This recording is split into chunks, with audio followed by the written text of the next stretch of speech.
We know that. No, there's a little bit of squabbling going down there at the bottom. Again.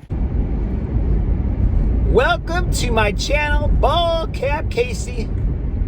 Giddy up. My name is Jerry, and today I'm taking a ride out here. I worked a little bit this morning, a couple hours.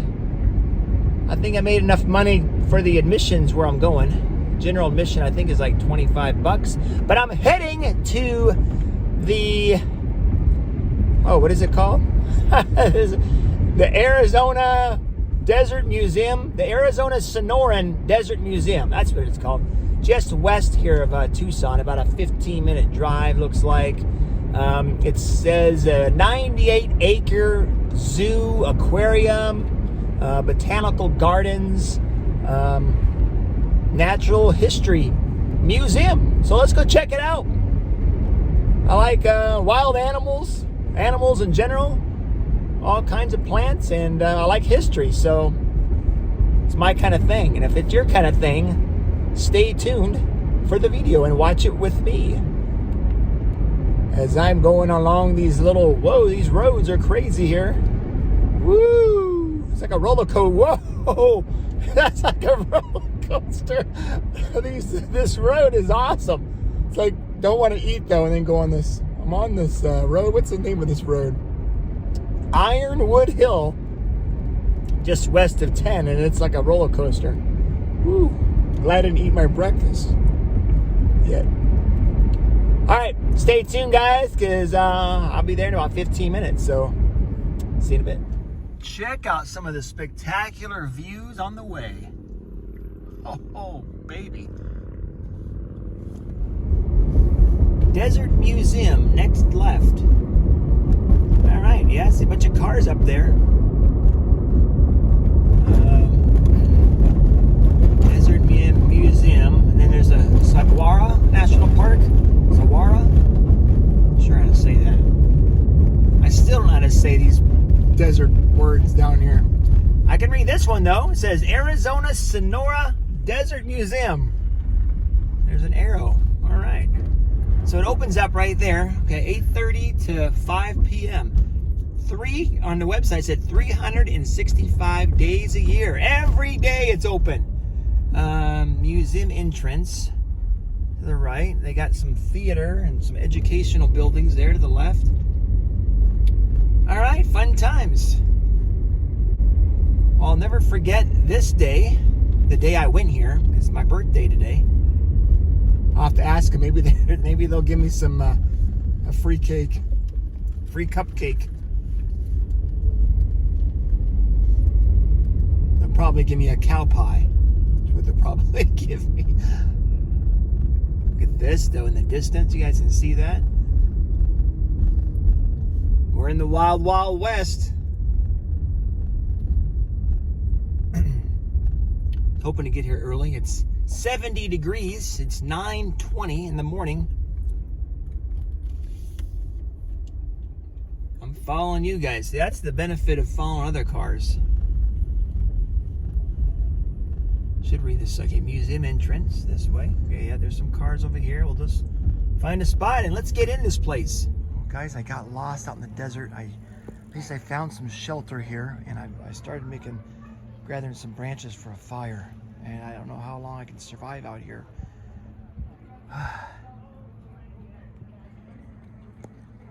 Oh, here we go.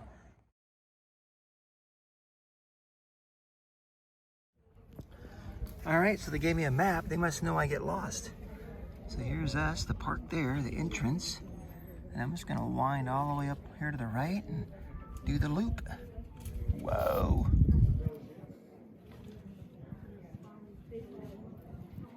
And then, yeah, there's some stingrays even. Huh. All right. Whoa, oh, a little windy out here. All right, let's paint this map with our footprints. What's this? A volcanic bomb. Whoa. All right, well, here's the entrance. Let's go. Elevation. 2,940 feet. Okay, we got a compass. I'm sure not to get lost in here. I got a map. We got compasses. I even seen there were some phone charging stations. I don't know out in here. Well, we got raptors out here. Is this safe? Well, let's go adventure. Safe or not, right? Got to take risks in life. Nothing is worthwhile unless you take risks. No passion to be found playing small, right? There we go. There's my motivational speech for this morning, guys. Welcome to the desert. So if you like plants and stuff, and I haven't seen any wildlife yet, but I just started. There's like plants and cactuses, and this is the place for you.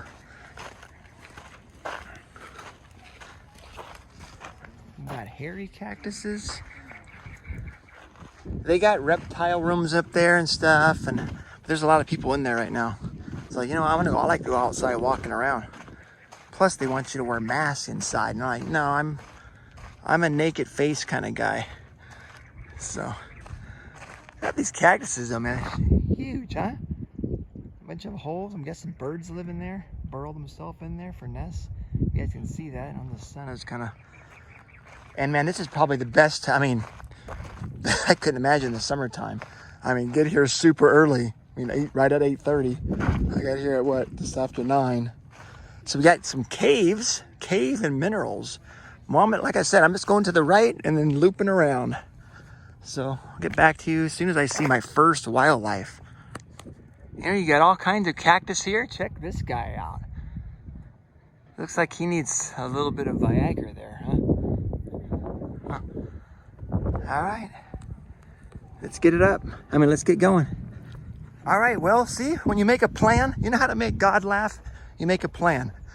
Well, because I was going to the right there, but I found one of the workers were on the, one of the workers there was driving by me, and they said, there's the Raptor show starting in like 15 minutes. Better get over there. So I said, can I make it? They said, well, if you run. So there we go. We're definitely not taking the loop. We're going right now. It starts at 10 o'clock, this Raptor show. So let's go check this Raptor show out. It said follow the signs. I haven't seen one sign though. Oh, there it is, I think.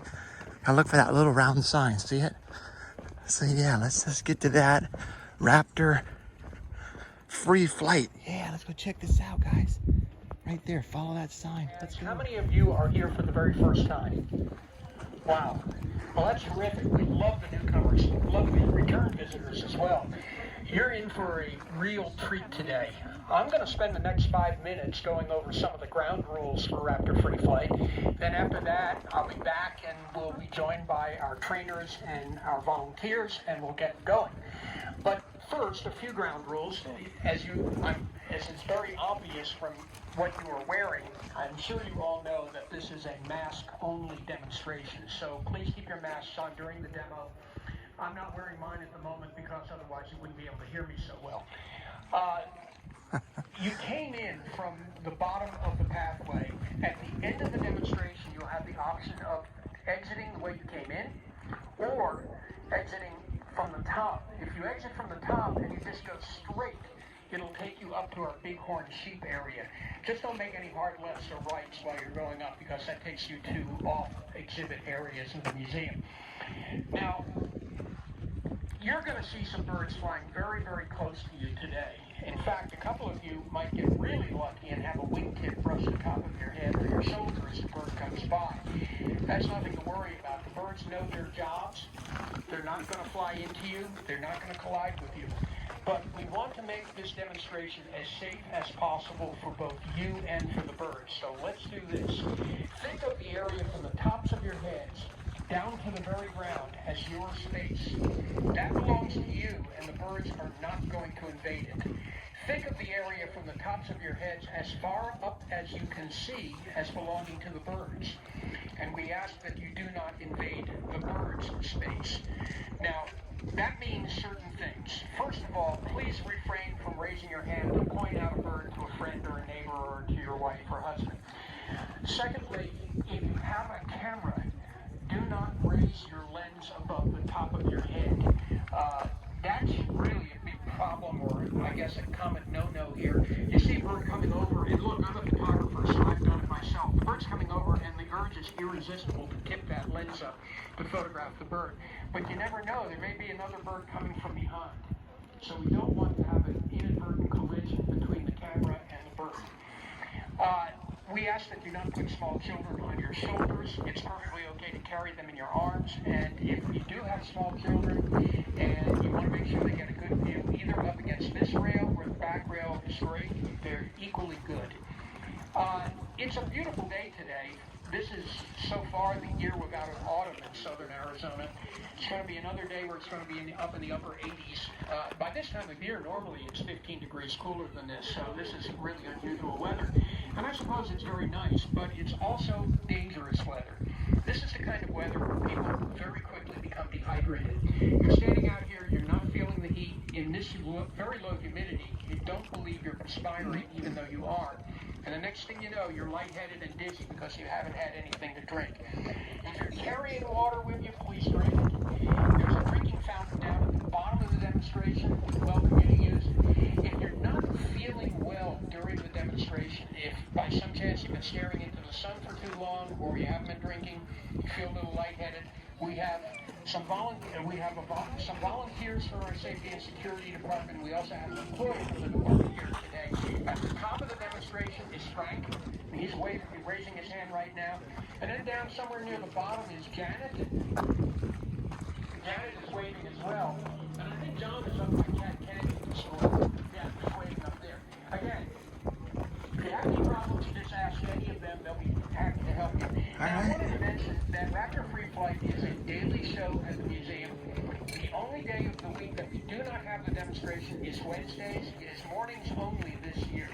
So every day except Wednesday at 10 a.m. we have Raptor Free Flight. If you come back to the museum on any of those days, please come back down to Raptor Free Flight. And then just one or two other things I want to mention. If you have cell phones on your person, please mute them or turn them off during the demonstration. If you want to make a call, just go down to the bottom of the pathway. You can do it down there, and that won't disturb anybody. And I guess I'm pretty much done with everything I have to say. We're going to take a couple minutes. Get these raptors going. We're going to be back and begin the demonstration.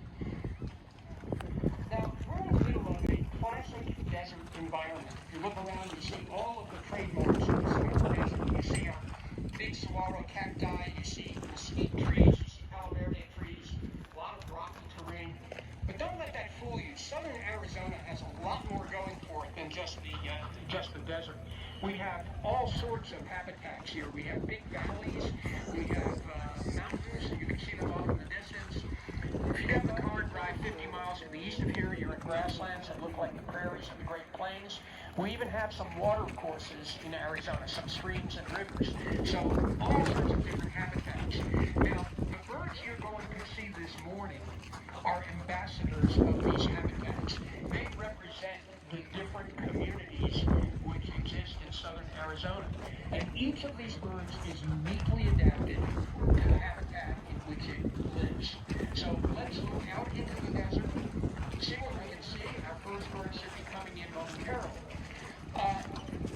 When I was young, a common way to insult people was to call them bird brains.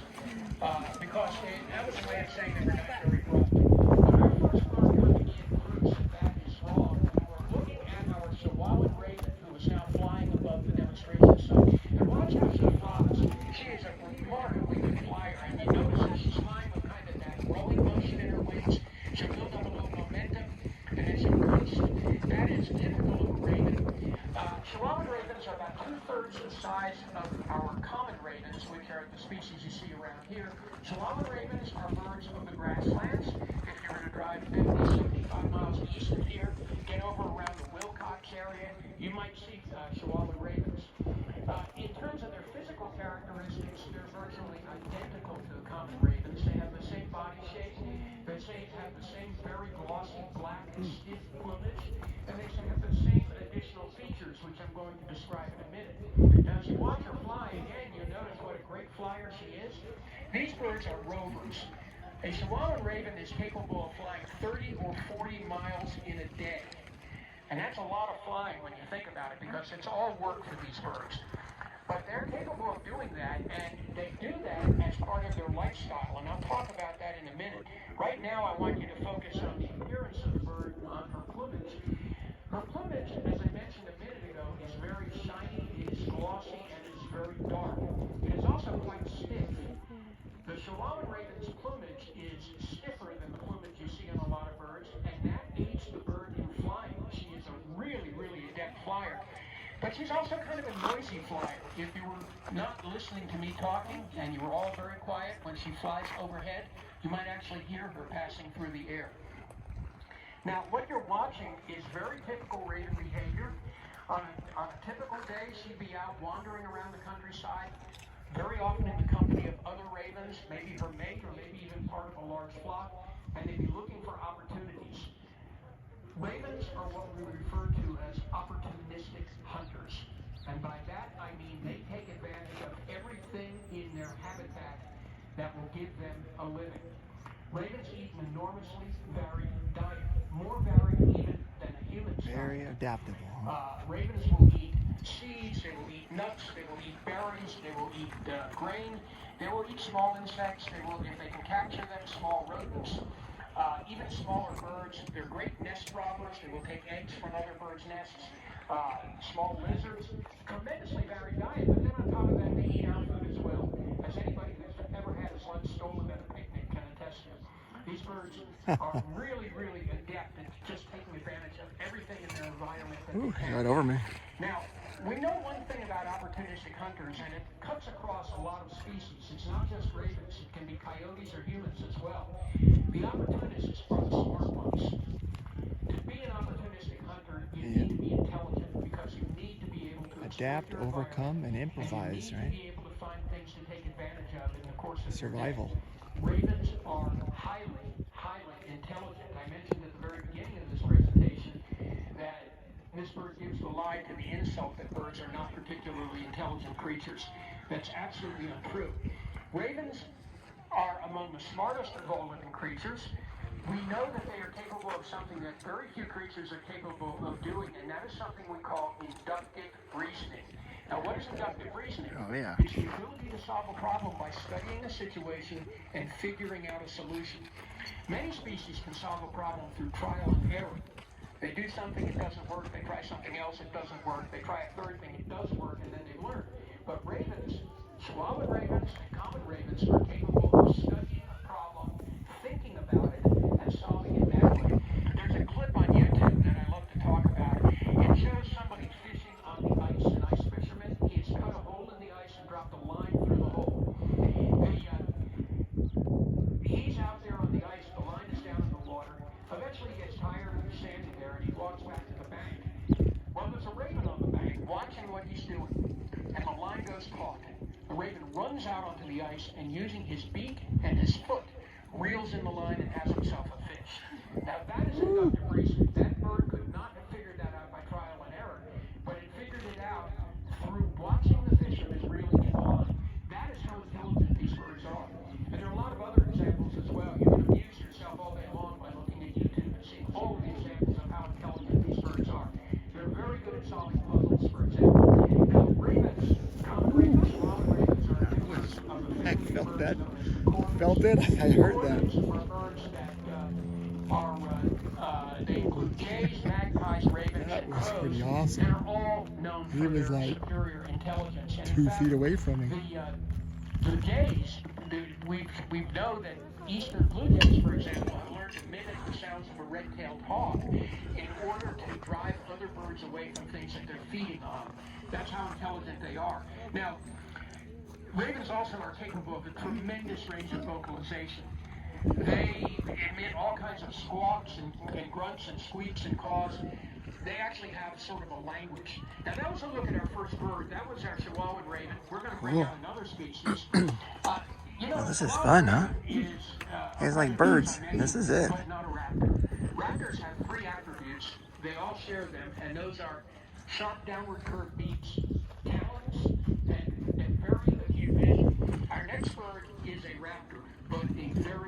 unusual raptor. This is a bird that is a member of the falcon family, but it doesn't look like your classic falcon. If you were to look at, for example, a picture of a peregrine falcon, and then I were to show you a picture of this next bird, you'd be very surprised. But yes, it is related to falcons. It's part of the same family tree. This is a bird that where's it at? Lives, it and its relatives, because there are 10 species of this bird, live primarily in Latin America. But in the United States, in a very narrow range, this bird lives. And it lives in somewhere over southern here. Arizona. There you go. It lives in South Texas and in a very small part of Central Florida. This bird has become a relatively recent resident of the Tucson area. And here it comes now. This is our Crested Caracara. Wow. And it is an extraordinarily beautiful bird, as you can see. It has that very dark plumage on its back and its wings. It has light plumage on its neck and on its tail. It has bare skin on its face that when it lands, you'll see it's kind of a bright orange in color. And it has a very prominent beak. Now, some of you probably saw this bird a couple of years ago, the last time it was in the demonstration, and the plumage was a different color then. It was chestnut. As the bird matures, and our bird is now approaching 4 years old, that chestnut plumage turns black. So you're looking at a bird now that is approaching adulthood. Oh, wow. Now, Crested Caracaras, as I said before, are members of the falcon family, but they're different in so many respects. First of all, How they train these birds? Lean, That is lanky awesome. body, which is very unfalcon-like. Secondly, take a look at its legs, those long legs, which are turning yellow as the bird ages. This bird is capable of running on the ground. And it does so in pursuit of food. Because like the Salon Raven that we had a couple of minutes ago, our Crested Caracara is an opportunistic hunter. Now, it doesn't have the same range of diet that the ravens have. There are things that the ravens Look at this, guys. This is primarily a carnivorous bird. But it will take advantage of its environment the same way the ravens do to find food. And they will eat anything, that basically any meat item. They will eat insects, they will eat small lizards, they will eat other invertebrates. They love, awesome. One of the things they love to eat is roadkill and carrion. Roadkill. So, Crested Caracaras show up very often at roadside kills. They also show up when livestock is dead. And you very often see them in the company of other scavenging birds, such as vultures and common ravens. Because ravens will scavenge as well. Now, I mentioned before that this is an opportunistic hunter, and we all know what that means. This is an incredibly intelligent bird. There is some research that has come out recently that suggests that these birds may be every bit as intelligent as ravens are. So you're looking at not only a very beautiful bird, but an extremely intelligent bird as well. Now, I mentioned a minute ago that our Crested Caracaras are only found in a few areas in the United States, including southern Arizona. Here, their range extends north from the border to about Casa Grande, which is about 40-50 miles north of where we are. It extends west all the way to Ajo in the Tohono O'odham Indian Reservation.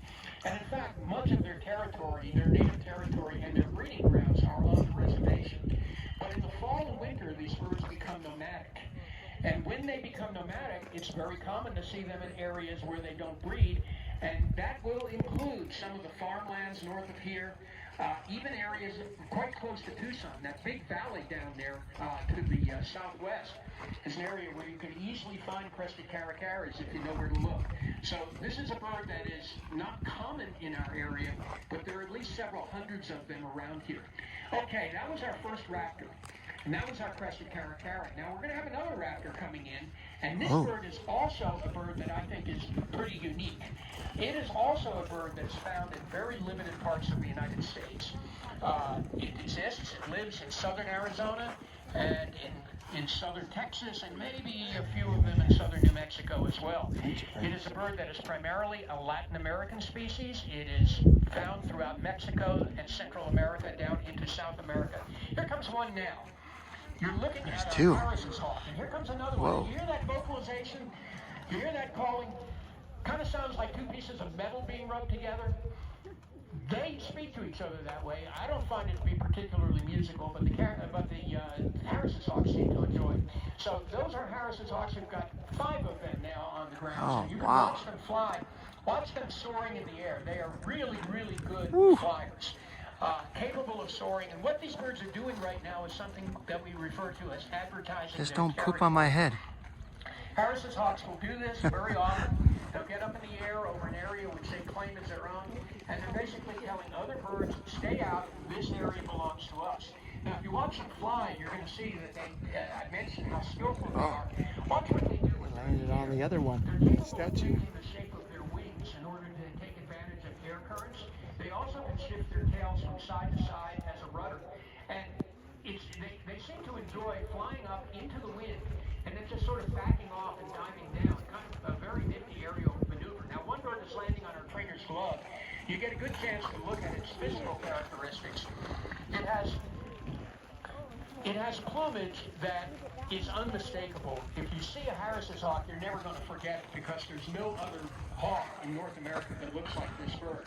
It has dark chocolate plumage on its wings and back. It has russet plumage on its shoulders and legs. It has a large white patch at the base of its tail, and it has those distinctive bright yellow legs. Those legs are rather long, by the way. Harris's hawks are not as adept at foraging on the ground as, say, a caracara, but they can walk on the ground. You also see a little bit of yellow skin behind their beaks. That yellow skin is, again, kind of a trademark of the Harris's hawk. Now, Some kind of food I threw up and... we're doing that for a reason. Harris's hawks in southern Arizona are unique. They're different from Harris's hawks anywhere else in their range in that they live in family groups. Elsewhere, if you were to go down into Central America or southern Mexico or central Mexico, you might see one or two of these birds, but you would probably almost certainly not see a family group. Here, it is not unusual to see groups of 4, 5, 7, or even 8 of these birds living together. Now, they do so for a reason, and I'm going to get into that in a minute. But the structure of these birds' families is distinctive in the sense that it is organized for these birds to be efficient. Harris's hawks' families are always dominated by one bird, and that bird is the matriarch. It is a female. Harris's hawks' families are run by a female bird. Now, Harris's hawks, if you look at these birds, one of these birds is bigger than the others. I'll let you figure out which one it is. The female is always bigger than the males. And that we refer to, there's a neat term for that called sexual dimorphism. And it's a fairly common trait in birds of prey. But the female Harris's hawk can be up to 30 or 40% larger than the males, and she rules the family. Second in the pecking order in any Harris's hawk family is the female's consort, her mate. He is the dominant male. The other birds occupy separate niches in the family group. Oh, so look you at have this. a family that's run by a boss, and then the others are all subordinate. Now, the family is not just a social group. I mentioned a little while ago that it is organized to help these birds make a living in our desert. It renders them much more efficient hunters than if they were to hunt on their own. So, This is awesome, huh? Harris's hawk, for example, might be able to take down a ground squirrel, maybe Whoa. a small one to one sort or another. But a family group of Harris's Oh, hawks, raise your hands. these birds working together, can take down an 8 or 10 pound jackrabbit. So they are very efficient hunters. Now, if you watch these birds, you'll see them perching in various locations around here. Oh. That's very typical of Harris's hawks during the day. They very often will, they do some soaring, but they also spend most of their day sitting on perches the way these birds are doing. Very often they will spread out around their territory to sort of mark the boundaries of where they live. So they have Awesome. a definite reason for perching where they are perching. Now, our trainer Daniel is about to give you a demonstration of just how agile these birds are. Watch this. Wow. Did you see that? Did you guys see that? These birds do not hunt on the wing. So I don't want to mislead you. That bird is not going to seize another bird in flight. But that shows you just how good a flyer these Harris hawks are. They are remarkably adept. And it shows you something else, and that is their extraordinary vision. Again, one of the 3 characteristics of raptors: the downward curved beak, the talons, and the really good vision. As you watch these birds fly around, you'll also notice that occasionally they'll land on perches that you and I might not want to sit on. For example, one might land on one of these saguaro cacti.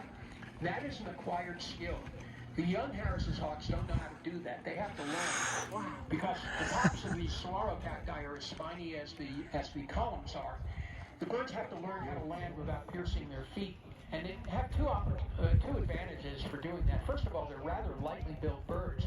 As big as they appear to be, they don't weigh more than about 2 pounds. And secondly, they learn how to spread their toes when they land, so they can come down very softly and land very, very well on something like a cactus. And it's not unusual out in this desert to see Harris's hawks perched on a cactus. That is sort of the classic Harris hawk image that we see now. Some of you may have just seen one bird kick another bird off his perch over there. That is a behavior that's called displacement. And what happened there was that the dominant bird told the subordinate bird, don't forget I'm the boss. So you'll see that happening all the time, and occasionally you might even see some squabbling amongst the birds. There might be a little bit of squawking at each other, there might even be a little bit of striking out with the feet, but they never hurt each other. This sort of behavior is really a way of reinforcing the family structure. And again, look at the 3 birds on this perch over here. One bird is higher than the others. You see that? There's a bird on top and then there are 2 beneath. It's another way of showing dominance. So very often the bird that you see perched higher is the boss of the birds that are dominant over the birds that are perched underneath. That's, again, common behavior. I also want you to watch these birds as they come in for landings on their perches because it's a way of demonstrating their remarkable skill and flight. They turn their bodies vertically as they come in for a landing, throw their feet out in front of them, and land very, very softly. They sort of turn their bodies into parachutes. They've got their wings spread to stop the wind. They've got their tails fanned out. And that's the way a bird such as a Harris's hawk can come charging along at 15 or 20 miles an hour and suddenly break a hole and land on a perch. Now, again, as we watch these birds flying around, at this point they're doing a lot of advertising in their territory. I don't know whether that helicopter has stimulated them to do that or not. If another bird were to come into the demonstration site, and recently we've had some ravens coming in and a red-tailed hawk coming in because we are out in the desert and this is a wild environment. These birds would very likely get up in the air and say, okay, we see you, we know you're here. Don't forget that we own this place. So again, the Harris's hawks are very, very protective of their territories. Now, I've mentioned that these birds have adapted to the desert, but in the Tucson area, they've also urbanized. So Harris's hawks are resident in several neighborhoods in the urban and suburban Tucson area. It's not unusual if you're driving around in your car to see these birds. They like neighborhoods where there is a tall tree, maybe 1 or 2 big eucalyptus trees. They will move in, they will turn that tree into their home base, they will build a nest in that tree, and they'll raise their young there. And you'll see them during the day in various perches around the neighborhood, so they're looking for things to hunt. The other thing about Harris's hawks, when you see them in your neighborhood, is occasionally you'll see them perching on utility poles. And sometimes you might see 4, 5, 6 birds perched together on a single crossbeam. That potentially is a hazard to birds. There's a risk of electrocution. Our local power companies are aware of this. If you see birds perched on a utility pole, you call your power company, they'll come out and insulate the pole. Also, if you look at the railing that you're up against, there's a wire underneath that railing that is coated with a gray rubbery substance. The power companies have put that there for our benefit to show us how they insulate the wires to protect these birds. So again, Harris's hawks do urbanize. They're fairly common in the Tucson area. They're also kind of a popular tourist attraction. People literally come here from all over the place to see our Harris's hawks because it's one of the few places in the United States where these birds live, and as I said, the only place where they live as a family. The Harris's hawks are relatively recent arrivals in southern Arizona. They first showed up here probably around 1900, maybe a little bit earlier than that. Their arrival here coincided with the development of land for cattle ranching. Now, Harris's hawks don't eat cows, but they do need water, and that's a pretty scarce commodity in our desert. But cattle ranchers very conveniently dug stock tanks for their animals. A stock tank is basically a man-made pond. Here's this bird vocalizing again. That is the typical call of an adult Harris hawk. You hear that? Now, he young Harris's hawks have a very different call. It's kind of a whining call. But the Snowbirds have that very classic metal rubbing against metal call, which we know that. Oh, there's a little bit of squabbling going down there at the bottom. Again, very typical of these birds. Nobody's going to get hurt. They're just basically telling each other who the boss is. So you get a little bit of, hey, you know, I'm in charge. No, you're in charge. Oh, look at these guys. So there's a little bit of squabbling going on, and again, very typical of these birds. But as I was saying, the ranchers dug stock tanks. And these were basically large ponds, and they put water in the stock tanks. They diverted streams into the tanks. There we go again. Again, a little bit of vocalization, a little bit of squabbling. Once the water was available, the Harris hawks began showing up. And they very successfully adapted to our desert environment. Now, Harris's hawks are predators. They don't eat vegetables, they don't eat fruit, they only eat meat. And their diet consists largely of small mammals, rodents, mice, and the like. And as I mentioned a little while ago, a group of Harris's hawks teaming up can go after something as big as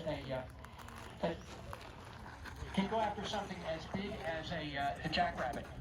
Now, how do Harris's hawks hunt? We refer to them, some people refer to them as wolves of the sky, because they hunt. Sky wolves. Capable of hunting in a pack. When Harris's hawks do that, engage in that behavior, you'll see multiple birds on adjacent perches or on perches surrounding each other or in a circle, and they'll be looking inward for something to come along. And maybe a little rabbit will come along or something bigger than that, and the Harris's hawks will descend on their prey. And all of a sudden that rabbit, that animal, whatever it is, will be surrounded by multiple Harris's hawks. All of them armed with sharp talons, all of them prepared to strike out. They close the circle, they move in, the rabbit is trapped, and eventually it is killed. So that's the kind of hunting that Harris's hawks are capable of doing. They don't do it every time. Some of it dropped. Harris's hawks will hunt individually. And it's not uncommon to see these birds go off one by one to hunt ground squirrels, for example. But they are fully capable of hunting in a pack. They do it when they're hungry enough. When they hunt as a pack, the female always feeds first. So the leader of the pack gets it. And here we go. We're seeing the birds all descending simultaneously on the ground. We have simulated a hunt. That's exactly what I was talking about. Now, if there was a rabbit in the middle of that group of birds, that would be the end of that rabbit. But the Harris's hawks have descended. They close in on their prey from the various directions they're coming, and they have a successful hunt. And I said the female feeds first. She is the first bird in the group to feed, but all of the birds eventually get to eat. And if they haven't finished eating, or if there's some hungry birds after the first piece of first prey, they'll keep hunting. Now, that completes our Raptor free flight for today. That was awesome. 3 different species of birds. That was a good time, huh? Birds got so close. We're losing birds in this country. In the last 15, 20, 30 years, we've lost about a third of our bird population in the United States. There are some principal reasons for that. First of all, loss of habitat. I mentioned earlier that these birds are very habitat specific. They need certain habitats in which to live. When we put up our subdivisions and our shopping centers, when we build our highways, we're taking away habitat. Secondly, the use of commercial pesticides. Pesticides usually work their way up the food chain. They may be used to kill off insects, but inevitably they find their way into the All right, guys. That was awesome, huh? They can be deadly. And thirdly, domestic animals, house cats in particular, kill billions, that's with a B, birds a year in this country. So when you go home, please, we ask you to think about this. Think about joining a conservation organization and interacting with your community. Think about planting native vegetation. All right, guys, let's go look at the rest of this park. Species, and keep your cat indoors. All right, I want to thank You do. What a beautiful room. Let's go. And if you go up by the mine dump, there are even some nice mine. There's the owl chill in the shade. Pretty rocks. Oh, he's happy. Find one good one and take it home.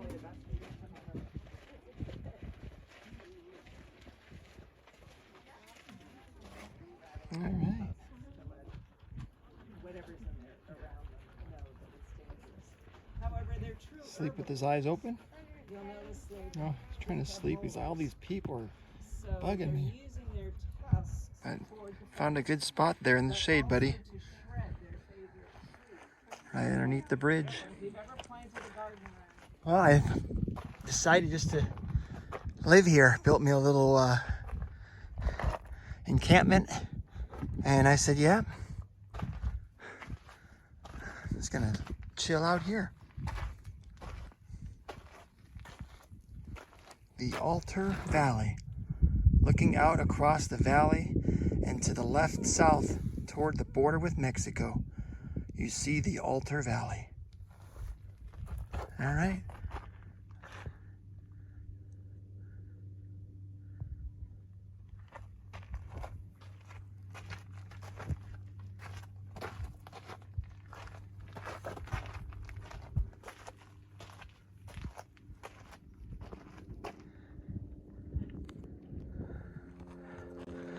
Beautiful day. If you want to come out and just take a walk, come by this. Come by here and get some steps in and exercise. Get off your ass and move. How big is a coyote? Smaller than it looks, although it may look bigger. The coyote weighs a mere 20 to 30 pounds and measures 42 to 50 inches in length. However, they are tough for their size. Anyone who has seen one tangle with a much larger dog can vouch for this. Oh, I don't see them. Oh! Oh!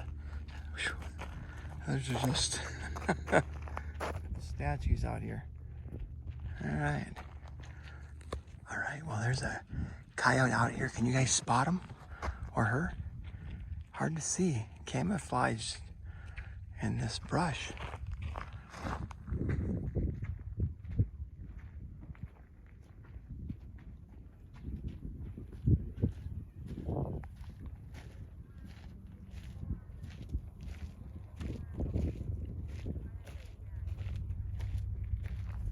I can't see the sun.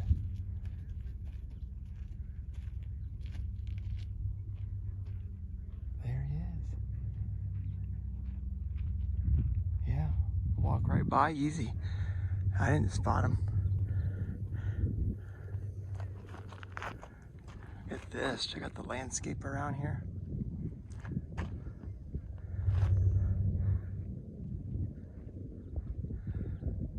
Got some helicopters coming in. One helicopter coming in.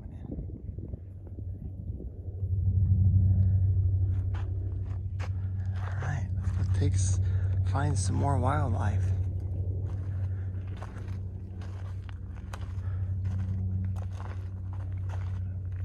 They all be in the shade, which I don't blame them. This guy. He's getting that, what is that, squirrel?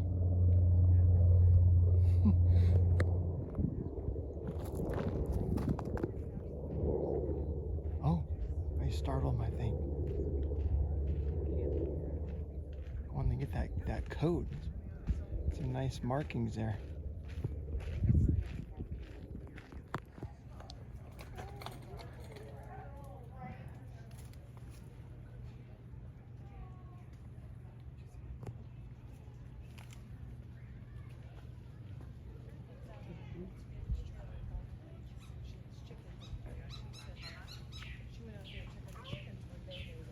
Big.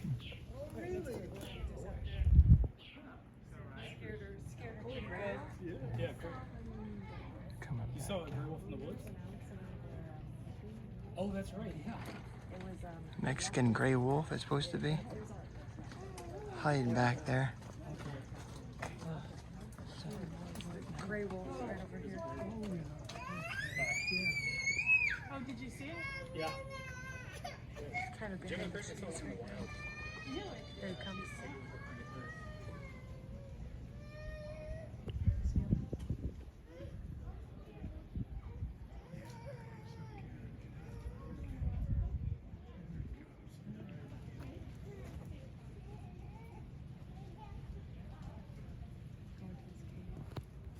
There he is.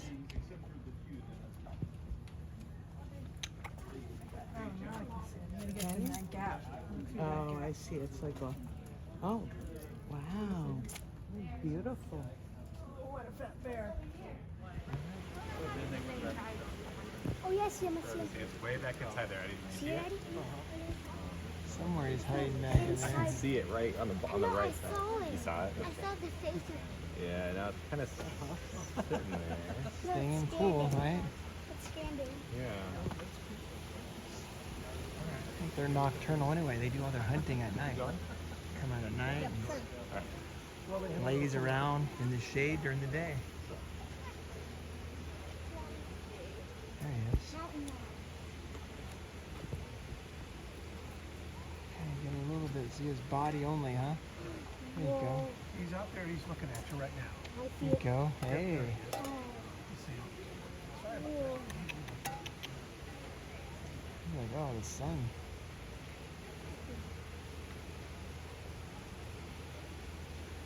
Cool. Yeah, he came up in the cave. We got the back side of it. You can see. But we're lucky he's up here because they told him that. He just moved over here too. Oh, really? He was on the other side. Oh, he yeah. was? I'm just like maybe 3 minutes ago. Yeah. Oh, really?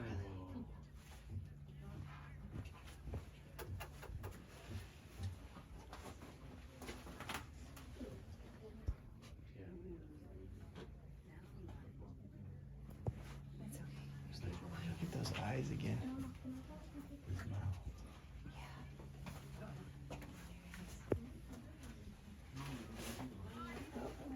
I'm looking at you, babe. Looks like they found some old fossils here in the area. What's this? Look at this big bone. Whoa. Sonorosaurus leg. I might have even pronounced it right.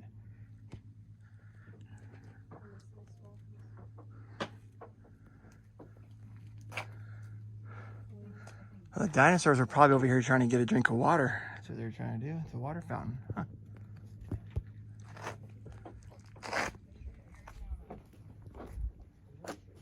Let's go dig into the sand. Hey. All right, can you see the swamp, guys? Where's the swamp? Oh, we had to be 160 million years ago. There was a swamp here. Okay, we're going into some mine. I can't see nothing.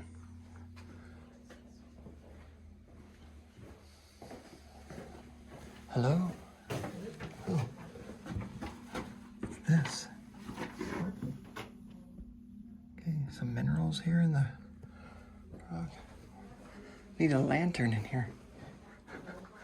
Oh, look at that. Crystals, huh?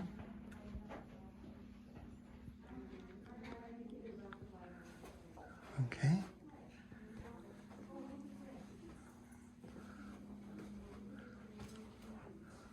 Cool.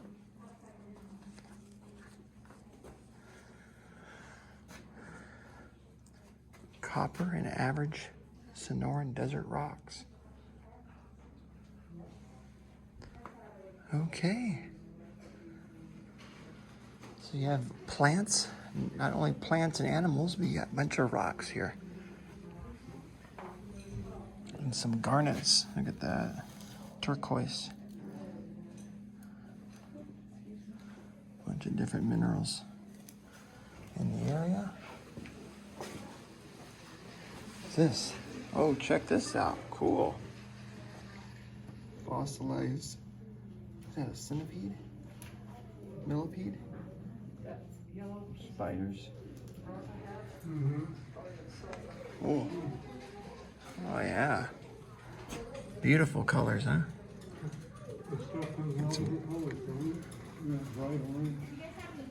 I like that azurite. Azurite. I like that. Cool.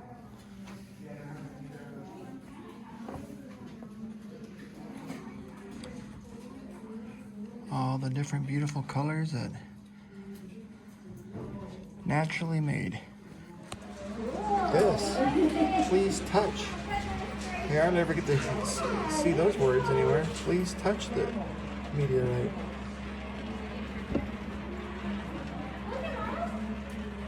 This may be the oldest thing you will ever touch. All right.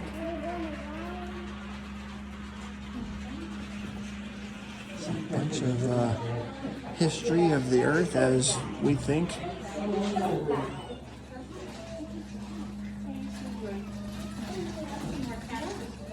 Let's say 700 million years ago. What million years ago do you want to go back? It's a model of it.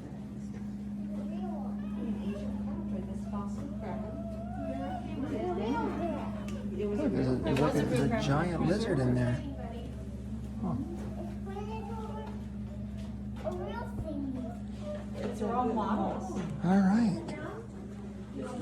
Oh. Just express yourself. We invite your ideas, your art, your poetry. All right. See, people got ideas. Write them down. Someone's got a bat idea. Maybe they've seen a bat in here. Write your idea down.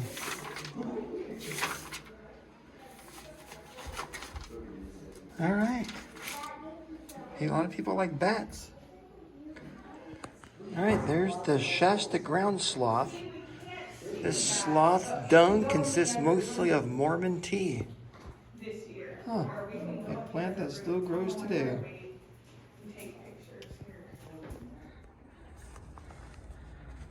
All right, how do you like to get lost in there? Black and blue one. There you go, some nice butterflies. Enjoy your day.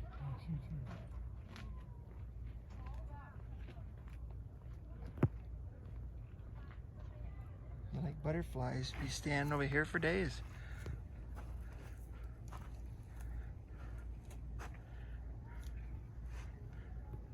Might land on my hand. Let's see.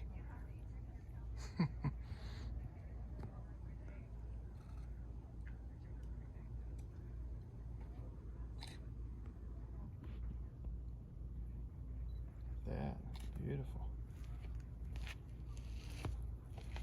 All right. Oh, well, look at this. You guys like hummingbirds? Well, let's go. Don't worry, spiders. Check out this guy. There he is. Look at that.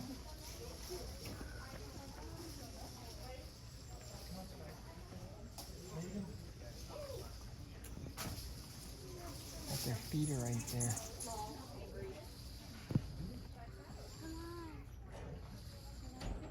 Yeah, you can see him. Purple. Stop in to get a drink.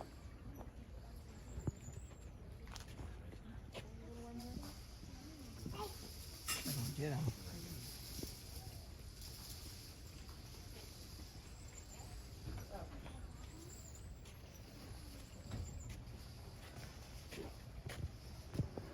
All right, well, if you like art, they got everything here. This desert museum, desert art. Come by here and a little bit of everything for everyone to enjoy. Artwork, animals, exhibits. They got coffee here. Guess how much this one goes for? You guys probably saw the price. $900. Okay. If you can paint, do it. You can make some money right here. If you can paint something like this, there you go. Are they selling it? $900. Okay. I can paint maybe a stick figure. All right. I'm out of here. I just wanted to show you guys. There's artwork here also. That's neat. Like that, the bird. But for $5,500, I'll let it sit right there. I enjoyed it. All right, so we walked all over. Here's the entrance. I walked all over this part. Here I am. You are here. Bunch of artwork and there's some cafe, a library. It's just not my thing. So I'm gonna go walk over here to number 10, which is the walk-in aviary, and then the stingray touch. That's what I'm excited about. Let's go take a look at that. And that's where we started, up here. The Raptor free flight. So we're just about done. Over here and then up here. I've been here about 3 hours. All right. Chaparral. Above 4,000 feet, you may encounter a chaparral, a general term for low-growing thickets or evergreen shrubs. It's derived from the Spanish word chaparreos. Chaps are the leather guards worn by cowboys to protect their legs when riding through these nearly impenetrable patches. So that's where the word chaps come from. Huh. Get your chaps on. Stingrays in the desert? What? Stingray touch. Let's go take a look at the stingray touch. So the stingray touch is like $3 for a ticket. So I've seen stingrays before. There's quite a line over here. So go over there and touch some stingrays for $3. That's not bad price, I guess, but I've done it before. But right now there's supposed to be some desert tortoises in here. And of course they're probably hiding. Whoa, there he is. There's one without the shell. Obviously they're out of the sun. They're in the shade somewhere. So what's in here? Oh wow! Check these guys out.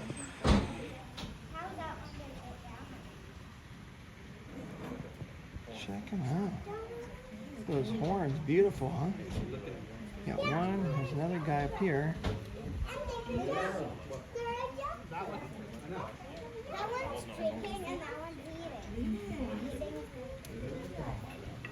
There's one drinking, she said. Right there. All right, let's go get some tequila.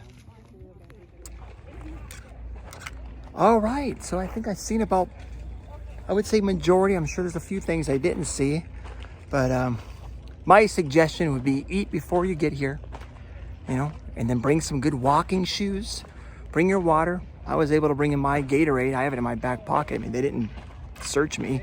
I've seen a lot of people have bags and stuff, backpacks. So I said, can I bring food in where I bought tickets? And she said, no, you're not supposed to bring food in, but you know, they didn't pat me down. I could have had a couple energy bars here in my pockets. But again, there's a lot of people walking around with backpacks. Good walking shoes, water, and patience, right? Bring patience everywhere you go. And get here early. Opens up at 8:30, so that's my recommendation. Even, I mean, it's middle of November, and you know, it's 80-something degrees already. So it's noon right now, so I've been here 4 hours. Just, hey man, my legs are a little sore. I got a little exercise today, so get out. Get off your butt and come and enjoy this Arizona-Sonora Desert Museum.